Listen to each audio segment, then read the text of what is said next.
steepest tariffs aren't in effect during the 90-day pause, manufacturers in Iowa are still preparing for potential changes. And one local manufacturer says it feels like it's sitting in limbo, but is also seeing a boost from the focus on Made in America. KCRG TV9's Jackson Valenti now joins us live in the studio with details on this story. Jim, the Trump administration says tariffs will strengthen local manufacturing companies. Timberline Manufacturing in Marion says it's optimistic tariffs can lead to new customers and bigger contracts, but there's a trade-off.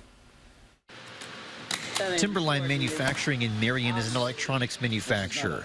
The company hardly imports anything from outside the U.S., but is still feeling the effects of tariffs. We buy through distribution, so our distributors and our companies who are buying from U.S. manufacturers or distributors, we're buying from them. They're paying the tariff, and they're turning around and charging us the tariff today.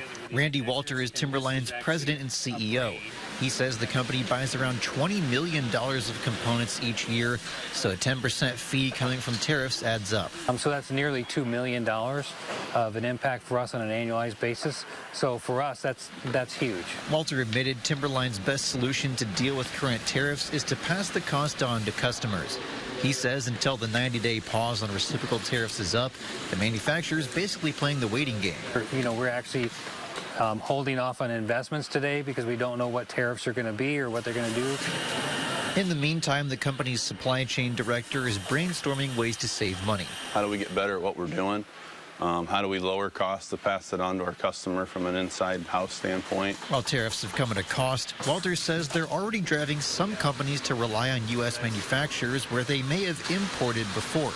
Walters says Timberline's already seeing bigger contracts with existing customers. We just were awarded last week the single largest quantity of a part that we've produced in our history. Walters says he's had other customers ask about Timberline's capacity in case future tariffs kick in, making this manufacturer in Marion, Iowa, well-positioned for more domestic production.